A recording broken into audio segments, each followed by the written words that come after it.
திருப்பத்தூர் மாவட்டம் வாணியம்பாடியில் புதிய சட்டத்திருத்தத்தை எதிர்த்து நீதிமன்றத்தை புறக்கணித்து வழக்கறிஞர்கள் போராட்டம்.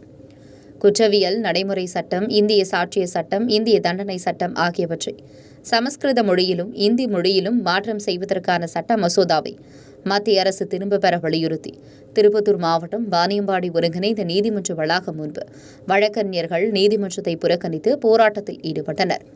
அப்போது குற்றவியல் நடைமுறை சட்டம், இந்திய சாட்சிய சட்டம், இந்திய தண்டனை சட்டம் ஆகியவற்றை சமஸ்கிருத மொழியிலும் இந்தி மொழியிலும் மாற்றம் செய்வதற்கான சட்ட மசோதாவை மத்திய அரசு திரும்பப் பெற வலியுறுத்தி மத்திய அரசை கண்டித்து கண்டன கோஷங்களை எழுப்பி புதிய சட்ட திருத்தத்தை திரும்பப் பெற வேண்டுமென ஆர்ப்பாட்டத்தில் வாணியம்பாடி வழக்கறிஞர்கள் சங்க தலைவர் உமர் உள்ளிட்ட வழக்கறிஞர்கள் பலர் ஈடுபட்டனர். ஆர்ப்பாட்டத்திலும் ஈடுபட்டனர். மேலும் உங்கள் பகுதியில் உடனுக்குடன் முக்கிய செய்திகள் உங்கள் விரல் நுனியில் காணும் எங்கள் தவசி நியூஸ் 24 சேனலை காண தவறாதீர்கள். உங்கள் வாணியம்பாடி செய்தியாளர் விக்னேஷனுடன் உங்கள் தவசி ரமேஷ். இரு வாரங்களுக்கு மேல் மாற்றாதே.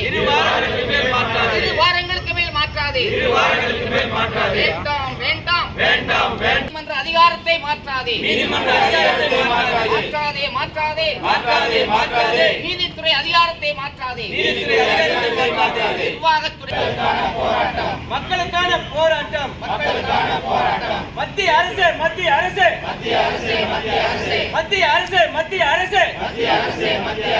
புதிய சட்டத்தை திரும்ப பெறு. மத்திய அரசு புதிய சட்டத்தை திரும்ப பெறு. புதிய சட்டத்தை திரும்ப பெறு. தமிழக அரசு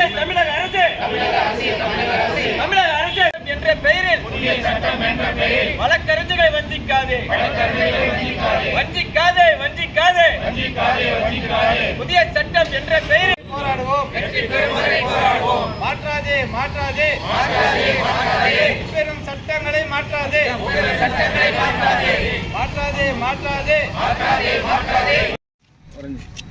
சொல்லுங்க சார். வாணியம்பாடி வட்ட வழக்கறிஞர் சங்க தலைவர் கே. உமர் ஆகிய நான் ஒரு யாதவி.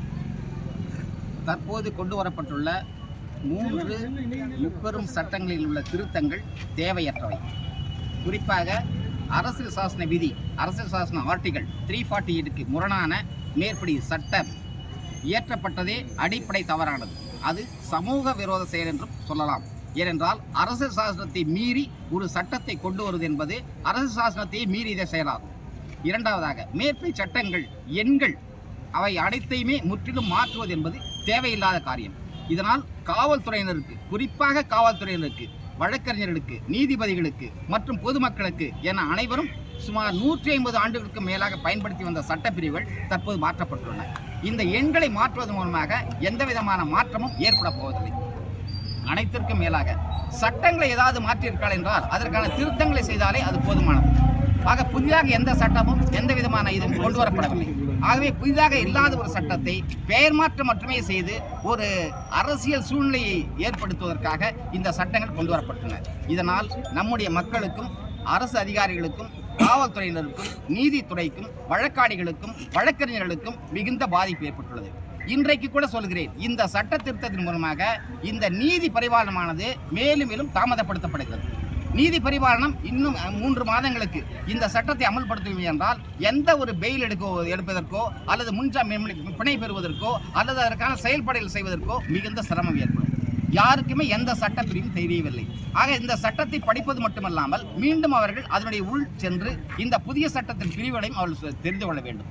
ஆக அனைத்து பிரச்சனைகளையும் ஏற்படுவதற்கு, நாட்டில் ஒரு குழப்பத்தை ஏற்படுவதற்காக, வழக்கறிஞர் சிதைப்பதற்காக, நீதித்துறையை குறிப்பாக சிதைப்பதற்காகத்தான் இந்த முன்முயற்சி என்று நாங்கள் கருதுகிறோம். ஆகவே இந்த சட்ட திருத்தம் என்பது எந்த விதமான பலனையும் மக்களுக்கு அளிக்கப் போவதில்லை, சிரமத்தை மட்டுமே அளிக்கப் போகிறது. அனைத்திற்கும் மேலாக சட்டத்தில் எப்போதுமே வரையறுக்கப்பட்ட தண்டனை தான் ஒவ்வொருக்கும் கொடுக்க முடியும். ஆனால் தற்போது கொண்டு வந்திருக்கிற கம்யூனிட்டி சர்வீஸ் என்கின்ற ஒரு புதிய சட்டப்பிரிவின் படியாக எந்த தண்டனை வேணாலும் யாருக்கு வேண்டுமானாலும் கொடுக்க முடியும். ஆக நீ அங்கே சென்று பெருக்கு என்று சொல்வதற்கோ அல்லது ஒரு குறிப்பிட்ட இடத்துக்கு சென்று நீ வழிபாடு செய்ய என்று சொல்வதற்கோ அல்லது ஒரு குறிப்பிட்ட புத்தகத்தை படி என்று சொல்வதற்கோ சட்டத்தில் வரையறை இல்லை. வரையறுக்கப்படாத சட்டத்தை அவர்கள் புதிதாக ஒரு சட்டம் கொண்டு வந்திருப்பது சட்ட விரோதமானது. இது அரசு சாசனத்துக்கே முரணானது. எனவே இந்த மூப்பெரும் சட்டங்களை நாங்கள் நிராகரித்தும் அதனை கொண்டு வரக்கூடாது என்றும் சொல்லியிருந்தான் 8 தினங்கள் நாங்கள் இன்று போராட்டம் நடத்தி வருகின்றோம். நீதிமன்ற புறக்கணையும் செய்து வருகின்றோம்.